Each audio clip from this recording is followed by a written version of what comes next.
ہے، اتفاق کی بات ہے اب سفر کا مہینہ جا رہا ہے اور دوسری طرف اکتوبر کا مہینہ شروع ہو چکا ہے۔ آج سے 1450 سال پہلے جائیں، جب ہجرت کا پلان ہو رہا تھا اس وقت بھی سفر کا مہینہ تھا اور انگریزی اکتوبر کا مہینہ تھا، اور سفر کی 27 تاریخ تھی۔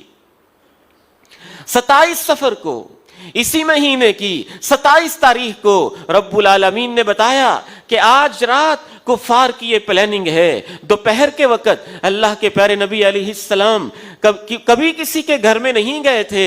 ماں جی سیدہ عائشہ صدیقہ طاہرہ مطہرہ رضی اللہ عنہا و ارضاہا سفر ہجرت کی داستان 3 صفوں کے اندر تقریباً صحیح بخاری کے اندر پھیلی ہوئی ہے۔ اس کا مرکزی حوالہ وہ کتاب ہے جو اللہ کی کتاب کے بعد دنیا کی صحیح ترین کتاب ہے، اصح الکتب بعد کتاب اللہ، جس کی صحت کے اوپر ساری امت کا اجماع ہے۔ اور میرا ایمان ہے صحیح بخاری میں جو اللہ کے پیغمبر کے حالات لکھے ہوئے ہیں وہ ایسے ہی صحیح ہیں جیسے وہ الفاظ صحیح ہیں جو اللہ نے قرآن کے 2 گتوں میں لکھے ہوئے ہیں۔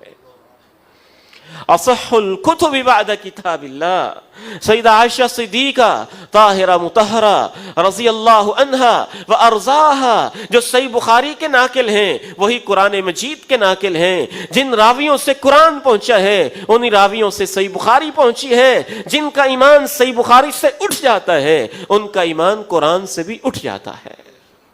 یہ لازم و ملزوم ہے کیونکہ مصدر و منبع ان کا ایک ہے۔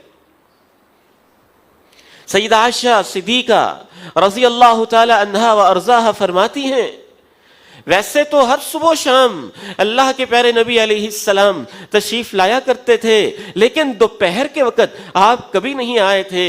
ایک دوپہر آپ تشریف لائے، آپ نے اپنے چہرے کے اوپر کپڑا لٹکایا ہوا، اپنے چہرے انور کو چھپایا ہوا۔ جناب ابو بکر کو آنے والا بتاتا ہے جناب محمد کریم علیہ السلام تشریف لا رہے ہیں۔ جناب ابو بکر گھبرا جاتے ہیں، اس وقت تو اللہ کے پیارے نبی کبھی نہیں آئے تھے، کوئی مسئلہ ہوگا، کوئی پریشانی ہوگی۔ آپ دروازہ کھٹکھٹاتے ہیں، اجازت مانگتے ہیں، اجازت دی جاتی ہے۔ آپ کہتے ہیں ابو بکر تم اکیلے گھر میں رہو، کوئی اور گھر میں نہیں ہونا چاہیے، خاص بات کرنی ہے۔ جناب ابو بکر کہتے ہیں اے اللہ کے نبی کوئی اور نہیں، آپ کے گھر والے ہی ہیں، آپ کے گھر والے ہی ہیں، یہ بھی اہل بیت ہیں۔ اللہ کے نبی کی بیویاں سب سے پہلے اہل بیت میں ہیں۔ جو ایک اہل بیت کو مان لے، بیٹیوں میں سے ایک بیٹی کو مان لے، 3 بیٹیوں کا منکر ہو جائے، اس نے اہل بیت کی عظمت کو نہیں سمجھا۔ جو ایک ام المومنین کو مان لے، باقی سب ماؤں کا منکر ہو جائے، اس نے بھی اہل بیت کی عظمت کو نہیں سمجھا ہے۔ جناب ابوبکر کہتے ہیں آپ کے گھر والے ہی ہیں۔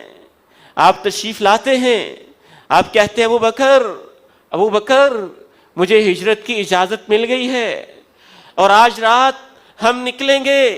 جناب ابو بکر کا سب سے پہلا لفظ یہ ہوتا ہے جانتے ہیں ہجرت مشکل ہوگی، جانتے ہیں کافر تعاقب میں ہوں گے، جانتے ہیں 350 کلومیٹر کا سفر ہوگا، جانتے ہیں یہ میری بیٹیاں اکیلی رہ جائیں گی، جانتے ہیں بوڑھا باپ کافر ہے پیچھے رہ جائے گا، جانتے ہیں ماں بوڑھی پیچھے رہ جائے گی، جانتے ہیں میرا کاروبار میرا بزنس رک جائے گا۔ سب سے پہلا لفظ یہ کہتے ہیں اے اللہ کے نبی اجازت مل گئی ہے تو صحبت رفاقت کی درخواست میری بھی قبول کر لے، مجھے ساتھ ملے گا نا، مجھے ساتھ ملے گا نا۔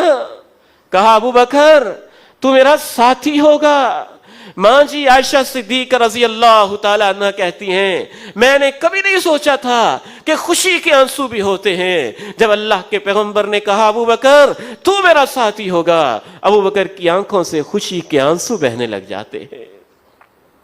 یہ خوشی کے آنسو بھی تھے، یہ ذمہ داریوں کے آنسو بھی تھے، یہ پیغمبر کی ذات مبارکہ کی حفاظت اور اس کی نزاکت اور حساسیت کے آنسو بھی تھے۔ نہ جانے ابو بکر کے ذہن میں کیا کیا سوچیں آتی ہوں گی.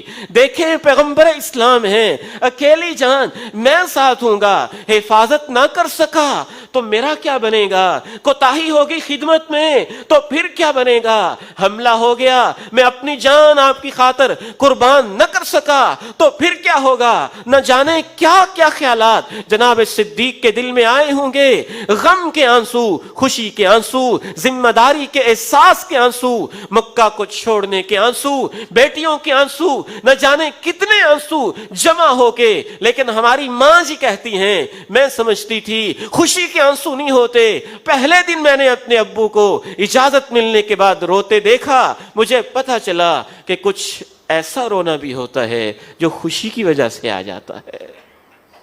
جب بندے کو اتنی خوشی ہوتی ہے کہ اسے اپنے اوپر کنٹرول نہیں رہتا, کبھی وہ اللہ کا شکر یاد کر کے رو رہا ہوتا ہے, کبھی ملنے والی نعمت کو یاد کر کے رو رہا ہوتا ہے.